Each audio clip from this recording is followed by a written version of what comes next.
ছিন্ন পাতার সাজাই তরণী, একা একা করি খেলা। ছিন্ন পাতার সাজাই তরণী, একা একা করি খেলা। আনমনা যেন দিক বালিকার, আনমনা যেন দিক বালিকার, ভাসানো মেঘের ভেলা। ছিন্ন পাতার সাজাই তরণী, একা একা করি খেলা। ছিন্ন পাতার সাজাই তরণী, একা একা করি খেলা। গুড মর্নিং বন্ধুরা, আমি নমিতা সিম্পল লাইফস্টাইলে আপনাদের স্বাগত। আশা করি আপনারা সকলেই ভালো আছেন, আমিও খুব ভালো আছি। আজকে সকালটা এখান থেকেই শুরু করছি। সব মোছামুছি করে নিচ্ছে। আমার হাজব্যান্ড আমার গান ভীষণ পছন্দ করতেন, দেখে নিশ্চয়ই বুঝতেই পারছেন আমার হাজব্যান্ড আর নেই, উনি আমায় ছেড়ে অনেক দূরে চলে গেছেন, তাই গান দিয়েই শুরু করলাম। এখন গাছে জল দিয়ে নেব। গাছপালা আমার চিরকালেরই শখ, চেষ্টা করি সবুজের মধ্যে নিজেকে রাখার, তাই গাছপালা নিয়েই থাকি আর কি। পরপর এইভাবে সব গাছেই জল দিয়ে নেব। গাছপালা নিয়ে থাকলে বন্ধুরা মনটা সত্যি খুব ভালো থাকে আর কি। কেন, গাছেরা তো কোনো কিছু বলতে জানে না, আনন্দ দিতে জানে, তাই না? কাপড় টাপড় কেচে নিয়েছি সকালে স্নান সেরে। বাইরের পরিবেশটা এরকম ঝকঝক করছে রোদে, সকাল থেকেই তার প্রমাণ গরমের আর কি। বিছানাটা টান টান করে নিচ্ছি, ভালো লাগে না, গরমে অবস্থা জরাজীর্ণ হয়ে যাচ্ছে। কতক্ষণ ভালো লাগে। আর একটু যদি বৃষ্টি হতো ভালো হতো বন্ধুরা, তাই না? বেশ ছিল 3-4 দিন আগেও তো বেশ ঠান্ডাই ছিল, আর পরে পচা প্যাচপ্যাচে গরম, নাজেহাল হয়ে যাচ্ছি। বারবার গা ধোয়া, এতে হয় কি রাত্রিবেলা তার অ্যাকশানটা বোঝা যায়। হাঁটুর ব্যথা যাদের একটু বাতের প্রবলেম আছে তাদের, আর যারা ভালো আছে তাদের তো কোনো ব্যাপারই না। পরিষ্কার পরিচ্ছন্ন একটু মোছামুছি এটুকু তো করতেই হয় সংসারের আর কি। যেমন হেলায় অলস ছন্দে কোন খেয়ালির কোন আনন্দে, যেমন হেলায় অলস ছন্দে কোন খেয়ালির কোন আনন্দে, সকালে ধরানো আমের মুকুল ঝরানো বিকাল বেলা, শূন্য পাতায় সাজাই তরণী, একা একা করি খেলা।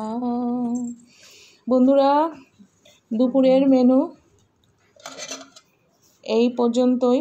গরমে আজ মঙ্গলবার যেহেতু আমার নিরামিষের দিন, তাই হে বন্ধু, এখন হচ্ছে বিকেল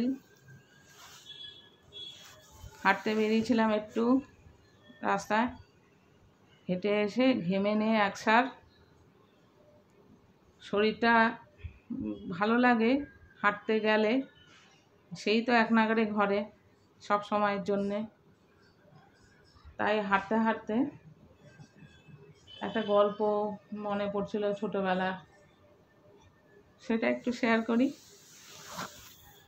আমরা তখন খুবই ছোট, ক্লাস 5-এ পড়ি। তো স্কুলের তো একটা ছুটি পড়ে গরমকালে, তো গরমকালের ছুটি পড়তো যখন, তখন তো আমাদের সময় খুব বেড়ানো টেড়ানো হতো। এখন তো বেড়ানো সব কোথায় চলে গেছে, কেউ কারোর সঙ্গে সেইভাবে আসা যাওয়া নেই, ওই ফোনে ফোনে ওইটুকুই। যাক, অত দূরে বিস্তারে যাচ্ছি না, ছোটোবেলার কাহিনী একটু বলি। তো আমাদের অ্যানুয়াল পরীক্ষা হয়ে গেলে ছুটি পড়তো, তো সেই ছুটিতে আমরা মামার বাড়ি যেতাম আর মুখিয়ে থাকতাম কখন ছুটি পড়বে আর মামার বাড়ি যাব। কেন, মা না প্রচণ্ড কড়া শাসন করতো ছোটোবেলা। এখন তো বন্ধুর মতো হয়ে গেছে, সেই এখানে যাওয়া যাবে না, ওখানে কিছু করা যাবে না, ওখানে এটা রাখো সেটা রাখো, মানে সব কিছু বাঁধা ধরা নিয়মের মধ্যে, মা যেটা বলবে সেটাই শুনতে হবে এরকম। আর মামার বাড়ি হতো কি, মা মাসির দিদাদের দাদুদের আদর আলাদাই ব্যাপার, বকাঝকার ব্যাপার নেই। আর আমার মামার বাড়িটা এমনই ছিল, মানে একটু গ্রাম সাইডে, ওই বনগাঁর ওই দিকে, শুনবেন হয়তো চাকদা নাম শুনেছেন, সেই চাকদার একটু ভেতরের দিকে মামার বাড়ি। দিয়ে যেতাম, তো তো মাসির ছেলেমেয়েরা, মামার ছেলেমেয়েরা সবাই একসাথে একজোট হয়ে আমরা আনন্দ ফুর্তি করতাম। তো সবসময় চেষ্টা থাকতো কখন ছাড় পাবো আর কি। তো দুপুরবেলা সবাই ঘুমাতো, ঘুমানো টুমানো সবাই ঘুমাচ্ছি এরকম একটা ব্যাপার। দিয়ে যখনই দেখতাম যে বড়রা ঘুমোচ্ছে, পেছনের দরজা খুলে সব বেরিয়ে যেতাম। কেন, বলে গেলে তো আর আমাদেরকে চান্স দেবে না। তো মামাদের নৌকো ছিল, যমুনা নদীতে নৌকো বাঁধা থাকতো। তো সেখানে তো আমার দাদা আর আমার আরেক মামা, ওরাই একটু বড় ছিল আর আমরা সব ছোট ছোট।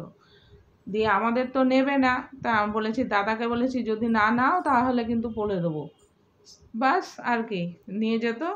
তা আমি সাঁতার জানি না, দাদারা টুকটাক জানে, তো আমি ম্যাক্সিমামই সাঁতার জানি না, সবাই ভাই বোনেরা।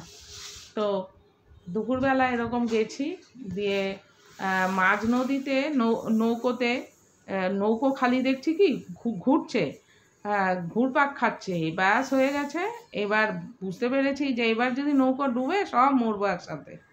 দিয়ে হামাও করে সব কান্নাকাটি শুরু করেছি। এবার এই গলা চলে গেছে সেই মামার বাড়িতে, মানে আমার এক কমল মামা, সে আর কি মামাদের গরু টরু দেখাশোনা করতো আর কি।